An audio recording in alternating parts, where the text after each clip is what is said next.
All right, good evening, everyone, as people are starting to join us for this webinar. Tonight's webinar is about superannuation strategies, both protecting and growing what matters most. My name's Jacqui Brauman. I'm from SPG Lawyers. I am a wills and estate specialist, and joining me tonight is guest Alex Faulkner from over at Ord Minnett. Now, tonight we're going to be talking about super, of course, if that was any surprise to you. It's one of our most significant assets these days for many of us. Um, what can we do to make it work smarter? What happens to it when you pass away? So, I'm going to pass over to Alex. Alex is a private wealth advisor over at Ord Minnett. He primarily deals in dealing with shares and options. So he's going to really talk about some things that he can do specifically in super, but he doesn't just deal in super. Yep. But I'm going to let him take over. So Alex, welcome. Perfect. Thank you, Jacqui. And yeah, as Jacqui said, I'm a private wealth advisor. My name is Alex Faulkner, and I work at a firm called Ord Minnett.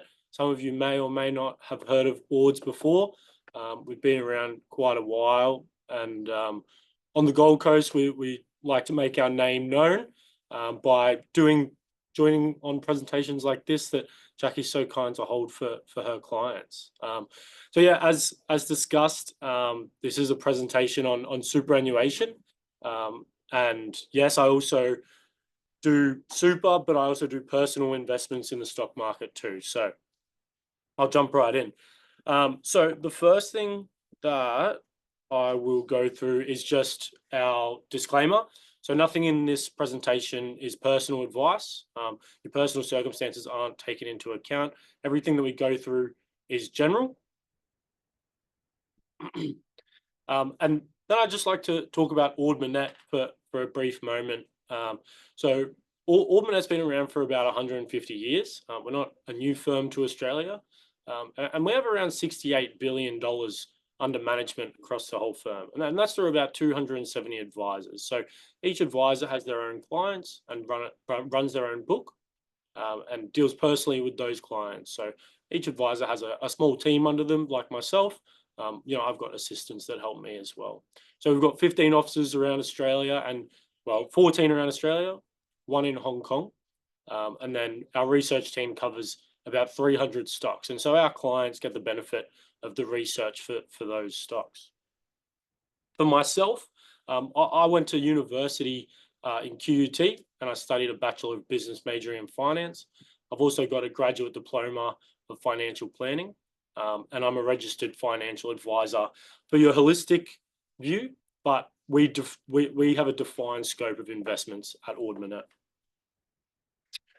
Now, I'll jump into the super stuff, and you may find this interesting, you may not. But what I'd love to touch on is the contributions into super. And as you near retirement, contributions into super is a big thing, because once you retire, you can't contribute more funds into super unless you use certain tactics, and I'll touch on a couple of those during this. But these are more tactics and ways to get money into super while you are still working, and building up that lump sum is really important. So the first one I'll touch on, the first tip I'll touch on is to maximize your concessional contributions. Now, we are taking a general view, and so maybe this isn't suitable for everyone, but for people that it is suitable for, your concessional contribution cap is $30,000. So that's for this financial year. It changes, it's indexed, so every few years it increases in value. Last financial year was 30,000. This financial year is 30,000. But what that means is that 30,000 is a pre-tax contribution. So many of you will have, when you work, you get your PAYG, and that contribution into super is a concessional contribution. Now you can top that up to $30,000, and you get a tax benefit on that. So the money that goes into super is taxed at 15%. So if you compare that to, say, your personal tax rate of For me, it's 30%. For others, it's, you know, higher, could be 40, 50. You compare that to 15%, you get that difference back on your tax return. So for some people, if you're not maximizing that 30,000 and you're at a 30% tax rate, you can make that contribution and you get the difference of that 30% to 15% back in your tax return. When you make those contributions, it's important to submit a notice of intent to claim. A lot of super funds these days have an online way to do that, which is very easy. For other super funds, you have to complete the form, which you can just find online by typing in notice of intent to claim. Because when you initially contribute into super with after tax money, so money that's in your bank account, that will go in as a non-concessional contribution. But then you have to have a notice of intent to claim, and that will convert it from a non-concessional into concessional. That notice of intent to claim needs to be submitted before you conduct your tax return for that financial year. So it doesn't need to be done within the financial year, just before you lodge your tax return in order to get that, you know, extra tax back. If you don't lodge that notice of intent to claim, you don't see that tax benefit, but you can still contribute to super.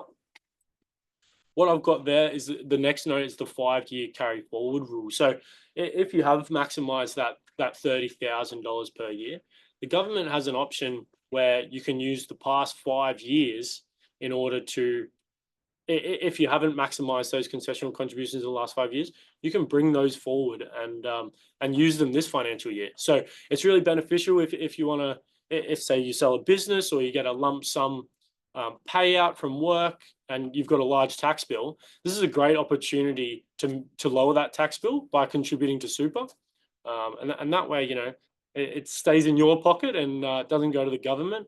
But it is obviously still locked up in superannuation. But if you are nearing retirement, it can be really beneficial, and you know, we recommend that for a lot of our clients before they enter retirement. And as I said there, nearing retirement with spare cash, if you do have spare cash, it is a really great opportunity to contribute more to super before retirement. My next one here is for someone on the call that may be already retired. And that's the downsizer contribution strategy. So this is great if you've lived in your home for, you know, more than 10 years. And it's time to downgrade from a house into an apartment. You know, you don't need 6 bedrooms anymore. You're happy just 2 bedrooms, nice on the beach maybe, and that's suitable for you. So if that is the case, and you can do this after retirement, you have to be just over the age of 55. As long as you've owned your home for 10 years, you can make a contribution of $300,000 per person into superannuation. So if the case is you've got a self-managed super fund and, you know, it's with a partner and you both own that house joint, you can make up to $600,000 contribution into super. And for some people, that can be a huge amount and really beneficial. My next tip on superannuation, and it's not so much on contributions, but it's to think twice before setting up a self-managed super fund. Now, that these have become really popular lately, and you know, a few years ago they were even more popular than they are now. But what self-managed super funds are generally used for is for a wider investment choice. So a lot of people set them up. They go into self-managed super with their family, maybe to buy property. The only problem is, I'll touch on that later, but your access to individual share investments can be done through platforms. And a lot of people used to set up SMSFs in order to get their own choice of shares in the portfolio, rather than having, you know, a unitized, balanced investment or growth investment with your large super funds. So you don't need to do that anymore. There are plenty of platforms out there, and Orbmanet has one, where you can individually choose your own shares that are in your portfolio. And, you know, that can be domestic shares in Australia or international shares in the US. So there's plenty of flexibility there, and that's a really good opportunity, you know, if you want to do your own thing. And I will touch on that later a little bit with franking credits and how you can utilize those. So SMSFs, they're generally a little bit more expensive to open and keep open. You've got all your startup costs, obviously, and for your accountants, you know, they'll charge an auditing fee per year, and they'll have to do a tax return for your SMSF too, where if it stays in the retail super environment, that you don't need to really worry about that at all. It's all done by the provider. So at the moment, for me, we don't really recommend self-managed super funds too often. But the two reasons we do is if you're looking to buy an investment property or you're looking to buy unlisted investments. So there are, sort of seed raisings for companies very early on in their growth stages. Maybe you want to buy shares in those and you've heard about it from a friend. That's sort of an opportunity where you can set up a self-managed super fund where the retail platforms might not be able to give you access. The only problem with property, a lot of people buy property in Australia because they can get huge leverage on it. These days you only need a 5% deposit to buy property. But in the self-managed super fund, you can get low borrowing capacity. So you can't borrow too much. In that self-managed super fund, it has to sort of be covered by the income that the rent is generating. So I don't really prefer doing that in self-managed super fund. I would rather the person have it in their own name because they get a larger borrowing capacity. And I've got on there, the trustee must remain an Australian resident. So if you set up a self-managed super fund and then you decide to go live overseas for a couple of years, it makes things really tricky, and it may not be still regulated within Australia. So that's one big thing if you're planning to live overseas or not be an Australian resident anymore. It's a bit of a trouble there. And the last note I've got there, Audmanet Superannuation platform. So we have a platform where we advise our clients on what investments to use through superannuation. So there's no need to open up any self-managed super funds or anything. We have a retail platform where we can roll straight from Australian Super or Australian Retirement Trust, for example, straight into our Audmanet platform. And that allows us to ensure that clients have a correct asset allocation on their portfolio, whether it's defensive or growth assets, and ensure they're set for retirement. Now, why is it so good to get a large amount of contributions into super before retirement? That's because once you retire, you've got 0% tax in your super fund under $2 million. So it's a really good opportunity to really grow wealth in there. In that pension phase, you obviously do need to take drawdowns from it, mandatory drawdowns per year. But if you're earning great returns in your super fund and you're paying 0% tax on it, it can be really powerful. Another big point of 0% tax in your super fund is franking credits, and you've probably heard a lot of people talk about franking credits on the news. It's always a political discussion whether they'll be keeping franking credits moving forward and things like that. So franking credits are because the ASX company tax rate is 30%. And then if you compare that to your tax rate in your pension phase in retirement, it's 0%. So the company's taxed at 30%. They then pay that dividend to you. You get that 30% refunded during your tax return. And so that's what franking credits are. So you get that 30% that's been taxed on you, you get that refunded back. So it's super powerful for ASX listed companies, especially. US don't really do franking credits. Canada does a little bit, but Australian blue chip companies are renowned for their franking credits that they pay their investors. So as I've written there, flexibility with your personalized investments. So we can build a portfolio of ASX blue chip companies that are focused on income. And obviously during retirement, income is paramount. So we can do that. And obviously direct investments in ASX listed companies. Another tactic that, a few of my clients use, and it's a bit more of a complex strategy, is a transition to retirement. Now, this is where you meet preservation age, maybe it's 60 years old.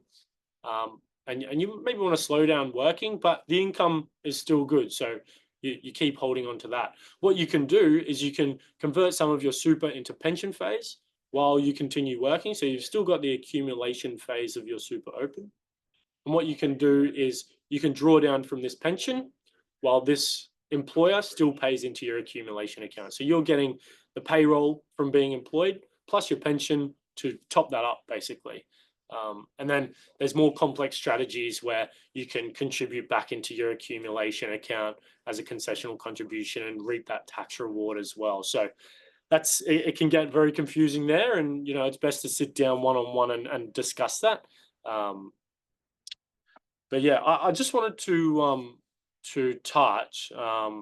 Obviously, it's important to have a decent lump sum to fund your lifestyle for the long term. As you know, many people are living longer and longer these days. And if you retire at 60, you've got at least probably 20 years to go of retirement. But some would say that they want their super all in defensive assets to ensure they don't risk their money, and it's well protected. But you have to remember that inflation is a major part of the day-to-day economy. We've heard it in the news a lot over the past few years since COVID. 2022, 2023, inflation was running at 8 to 9%. So in order to continue living, you have to outpace that. So you can have your can of tuna that was maybe 50 cents before COVID, and now it's $1 or even $1.50. If you're in defensive assets before that time, you're still getting that same income, and that might not be enough to cover your lifestyle. So thankfully, during that COVID period, both domestic and international shares increased dramatically in value, and luckily outpaced inflation. So people who are invested could reap the reward, and not only the value of their shares increase, but also their income. So that can be that asset allocation is really important in your portfolio, and not being 100% in defensive assets, but obviously that comes down to your personal circumstances, and I can't give too much advice on this call. It would need to be a one-to-one meeting, obviously, to discuss that a bit further. Oh, one too far ahead. So what we do at AudmanNet, just to recap, so we offer superannuation and investment, as well as the contribution advice in that too. Within that superannuation portfolio, we can have personalized investments and asset allocation. To choose that, to ensure that it's right for you, we have a discussion around your goals and your lifestyle, and what your probable life expectancy is as well, to ensure that that money lasts for you, and even that there's a little bit left over afterwards too. So we specialize in personal investments and advice in shares.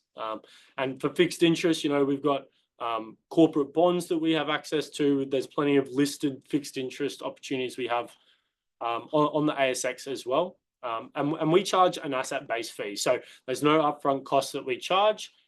We charge once the funds are invested, and an ongoing fee from there. And that ensures that it's a percentage-based fee, and that ensures that our interests are aligned, because if that portfolio grows, that's in my interest as well as yours, and ensuring that income comes to you. And that's about it. Wonderful. Thank you so much. That's interesting. I didn't actually know that you didn't charge an upfront fee, because so many financial planners charge 5 or 10 grand for the Yeah. initial advice package, and then they do something after you agree with their advice. Yeah, that's exactly right. Yeah, so often financial planners will do a statement of advice fee, and have access to our clients for investments without having that huge upfront fee that they need to charge. So we tend to waive that, with the idea that the fee is charged ongoing, and that fee is drawn down from super as well. So most of the time you barely notice it. And what you didn't touch on, and it's been in the news a lot, although it affects hardly any of us, is this new tax over $3 million in your super. We're not scared because we don't have $3 million, but let us know. No, well, that's it. Yeah. No, it is a concerning thing. And obviously we're waiting on the full legislation to come out in regards to the unrealized tax as well, unrealized capital gains tax. But yeah, it is tricky, because it's sort of an accountant mixed with a financial planner's world in terms of the tax implications. And we can't give too much advice on how much tax you'll be charged. We have got a sort of a formula to run with it. It's not as bad if you've got 3.5 million, 4 million in super. I think this legislation is really targeting those people that have $100 million in super, because that's who it really knuckles down on in terms of tax. But we've got different strategies that we're advising our clients to in terms of rolling those funds into trusts, into family trusts, or putting in your personal name, or whether it's a gift to someone younger than you in the family that needs it to maybe buy a house. If anyone's willing to do that, I'm first in line. I'm with you about self-managed super funds as well. And the examples I've heard about that unrealized gain have been self-managed super funds that just hold real estate. And of course, the real Yeah, estate's going up, but there's no liquidity to pay. So there's no gain, but there is gain on 100%. paper. Yeah. Yeah, So and mm, it is still an issue as well. A lot of my clients have held CBA since it was at $5, for example, and they've got a huge unrealized capital gain on it.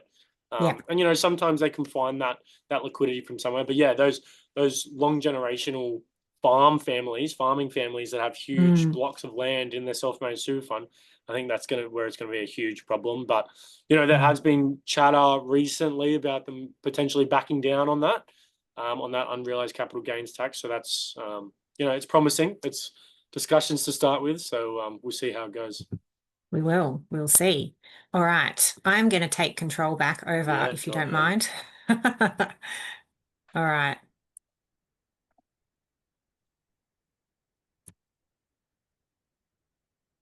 And I'm not sure if And I think you're touching on sort of superannuation as in a deceased estate. So I'll leave that to you. mhm. But if there's any part you want to you want to bring me in on, don't feel free. Fantastic. And I think we will at the end, Yeah, particularly. perfect. Um, yeah, got it. All right. So, yes, from a succession point of view, um, superannuation as one of the biggest assets, we need to be dealing with it as part of the estate plan, of course. Can't leave it forgotten, as sometimes so many do, because we think it's automatically going to be covered by the will, but it's not. So unfortunately, it does come down to the fact that when there's a will, there's often someone who's unhappy, and there's potential that there's claims and arguments and all sorts of things around estates. And that's the interesting thing about super. So sometimes we can use super as a strategy to avoid um, a claim. So let me get a little bit more into that. Your slides aren't up on the screen. I just thought, Aren't they? no, not Thank you on for my letting me screen at know, because least. I'm No, that's seeing okay. them.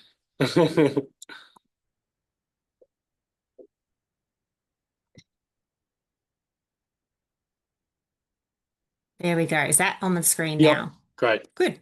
Cool. Um, so I was going to get into claims in a second, but estate planning in 2025. So as Alex touched on, we're living a lot longer. We have far more complexity in our lives these days than may have been 50, 40 years ago. So estate planning is not just a will anymore. We've got to look at how property is owned, whether it's jointly owned, whether um, it's owned in some kind of trust or other structure, um, whether it's owned in one person's name, or as tenants in common. So all of that affects your estate plan. Of course, tax is far more complex than it ever has been before. Superannuation, which we're talking about tonight, of course, is an aspect that we need to make sure is covered. And then because we're living longer and potentially having more time being sick or in decline, powers of attorney become very important. Aged care now is a huge factor. We've got big changes coming in on the 1st of November, changes to asset tests, changes to caps, and they're now saying that aged care costs more than raising a child, and yet we're probably not doing a great job at planning for it. Uh, Trusts, assets held in trusts aren't covered by your will. Digital assets often aren't covered by your will if they're not held in Australian companies, if they're held in US companies, as so many of these accounts that we use these days online are not Australian. We have to make sure that we can actually have the right to access what you have online. And guardianship, we can't forget that. This is the reason why I try and have so many younger people do their wills, because they're like, well, I don't own much. I'm like, if you have kids, you need to actually appoint who's going to look after your kids and how.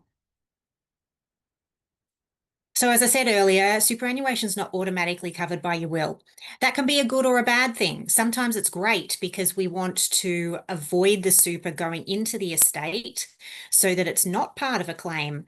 But otherwise, sometimes we do want it to make sure it gets into the estate, to make sure that it goes to beneficiaries that couldn't otherwise get super directly. Or you want to control how the percentage is broken up through the will. So what do we do? So when we have claims on the estate or claims on a will, it's only estate assets that are attacked. So superannuation has the benefit of being able to nominate directly as to who the beneficiaries are, if that's what you choose.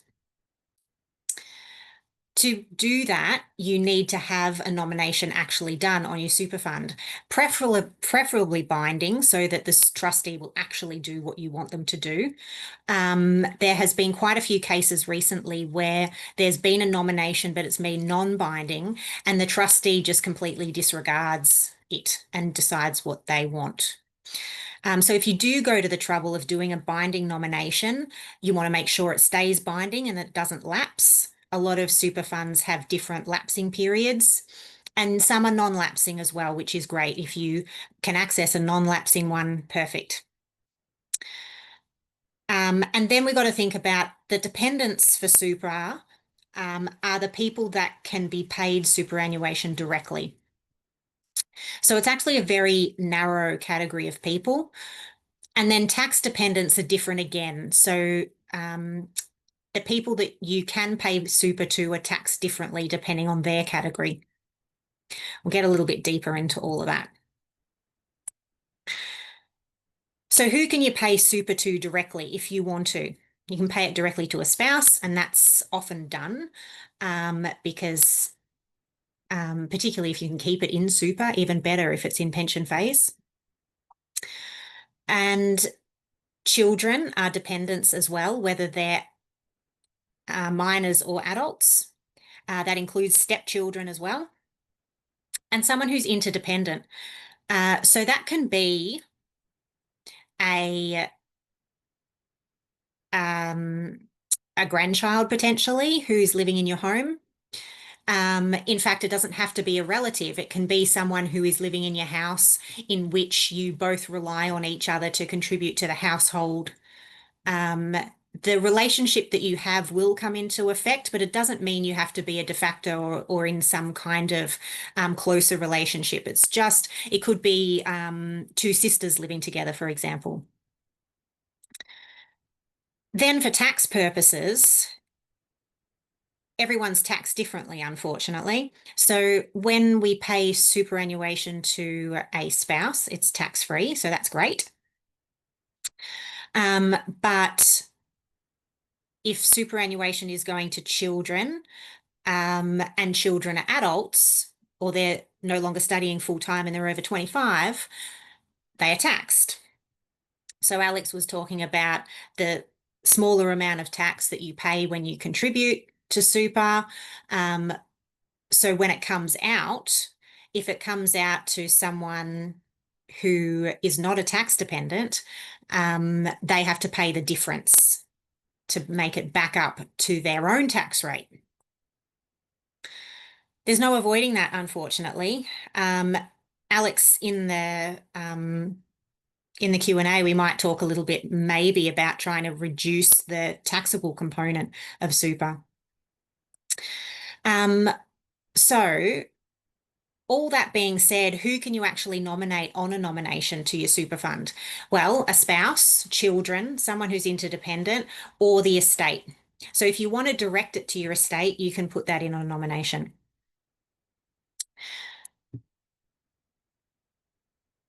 So I was talking before about having a binding versus a non-binding. What happens if it is non-binding? So as I said earlier, there have been cases where the trustee completely disregards what the non-binding nomination is. So most of the time, when you do a non-binding nomination, you're usually jumping on your app on your phone and you're entering in who your beneficiary is. And that would be a non-binding nomination because it's not often disclosed to you that to do a binding nomination, you have to print out a form, you have to fill it in, sign it, and have two witnesses sign it. And then most funds actually want the physical wet document that's been signed back for it to be binding. If it is non-binding, what's the trustee of the super fund going to do if you pass away?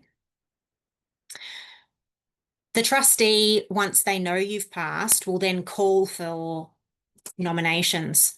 So they will ask whoever contacted them first, who are all the family members, and then they'll write to them and they will say, here's an application form. Do you want to make an application? And then once they've got an application or some kind of response from everyone, they will then make a decision about what they're going to do.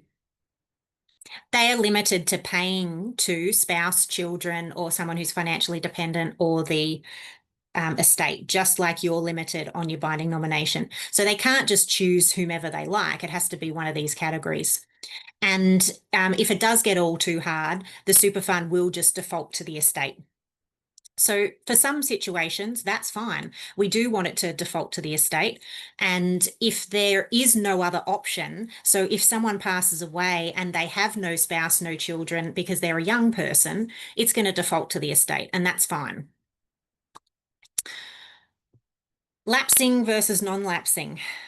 So if you're in a standard one of these ones, industry funds, your binding nomination will lapse every 3 years. More flexible retail funds have a non-lapsing option, so it's a bit more set and forget, and then you can change it when you feel like changing it. But we somehow have to remember to continue to do our binding nominations when they lapse. Any questions about that arising immediately? Everyone's getting it, Alex. It's good.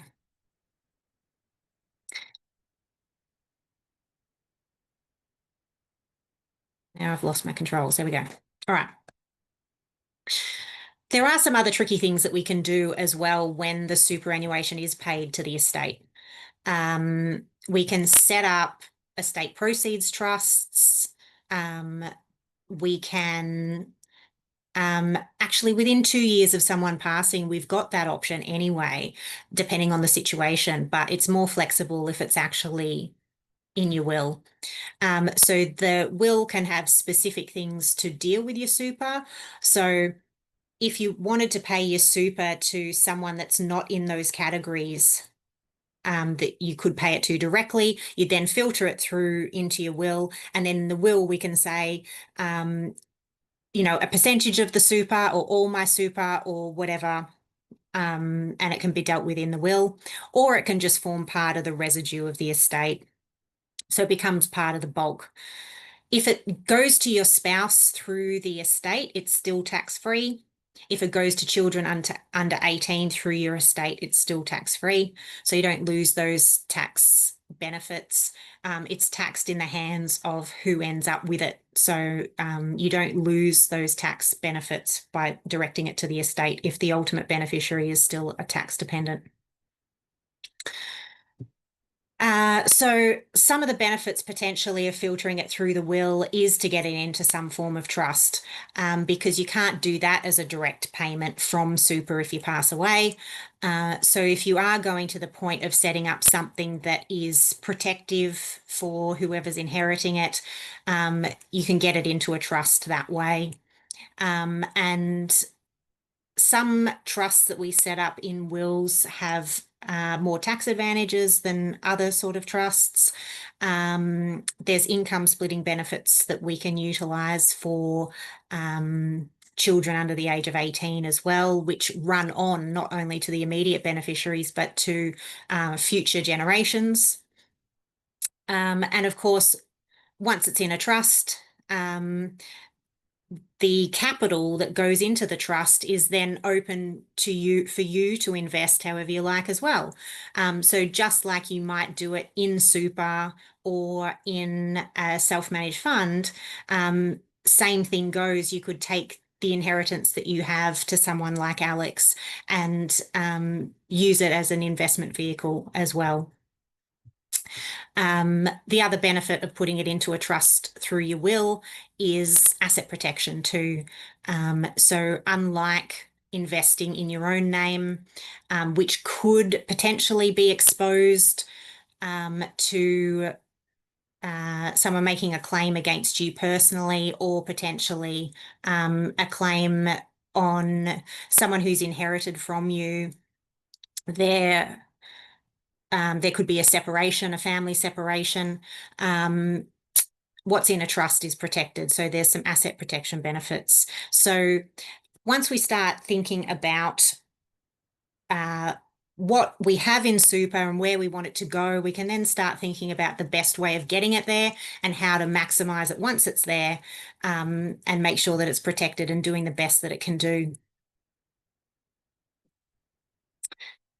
There's a couple of email contacts over at SPG Lawyers. My direct email's there. If you do want to get in touch, I'll bring it back to this screen at the moment soon.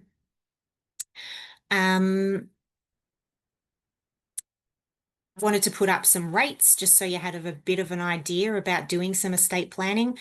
So this is estate planning rates for couples, not individuals. So individuals aren't quite half.